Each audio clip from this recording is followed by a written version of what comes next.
Hi friends, ഞാൻ ശ്രീനയന. ഇന്ന് October 10 ലോക മാനസികാരോഗ്യ ദിനം. മെൻ്റൽ ഹെൽത്തിന് വേണ്ടി വർഷത്തിൽ ഒരു തവണ അതിനെക്കുറിച്ച് ബോധവൽക്കരണ ക്ലാസ്സുകളും അതിനെക്കുറിച്ച് സംസാരിക്കാനും വേണ്ടി വർഷത്തിൽ ഒരു ദിവസം മാറ്റിവെച്ചിട്ടുണ്ട്. ഇങ്ങനൊരു ദിവസത്തിൻ്റെ പ്രാധാന്യത്തെക്കുറിച്ച് അല്ലെങ്കിൽ ഇങ്ങനൊരു ദിവസം ഉണ്ട് എന്നുള്ളതിനെക്കുറിച്ച് കുറേ പേർക്കും അറിയില്ല. അപ്പോൾ അങ്ങനെ ഒരു ദിവസത്തിനെക്കുറിച്ചും അതിൻ്റെ ആവശ്യകതയെക്കുറിച്ചുമാണ് ഇന്ന് ഞാൻ സംസാരിക്കാൻ ഉദ്ദേശിക്കുന്നത്.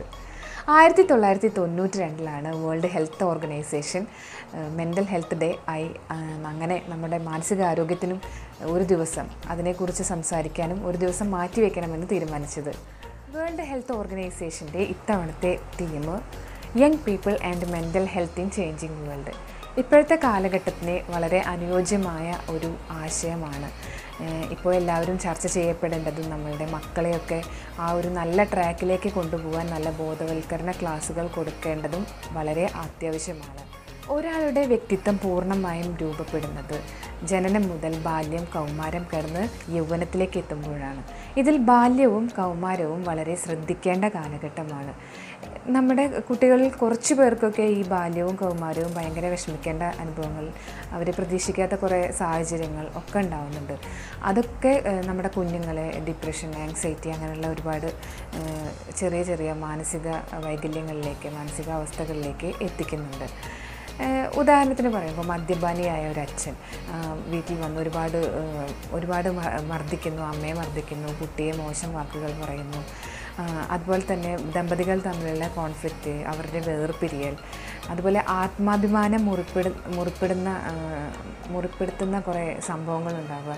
ഇതൊക്കെ കുഞ്ഞുങ്ങളുടെ വളർച്ചയെ ബാധിക്കും. എനിക്ക് ഇന്ന് പറയാനുള്ളത് എന്താണെന്ന് വെച്ചാൽ, നമ്മളെ ഒരു പനി വന്നാൽ അല്ലെങ്കിൽ ചുമ വന്നാലൊക്കെ ഓടിപ്പോയി ഡോക്ടറെ കാണും.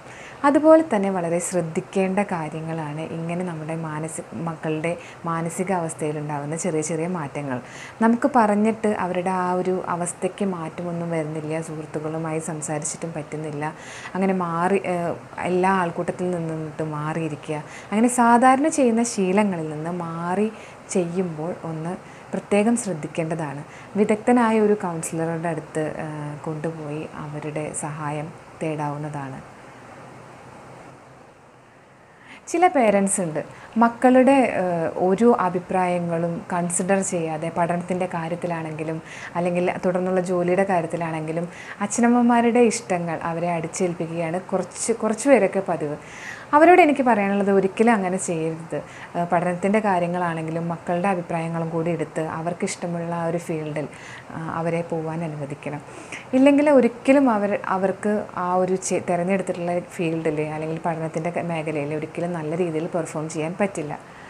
ഇന്നത്തെ മക്കളോട് എനിക്ക് പറയാനുള്ളത്, ഒന്നിനും കീഴ്പ്പെട്ട് ഒരിക്കലും സ്വയം ഇല്ലാതാവരുത്.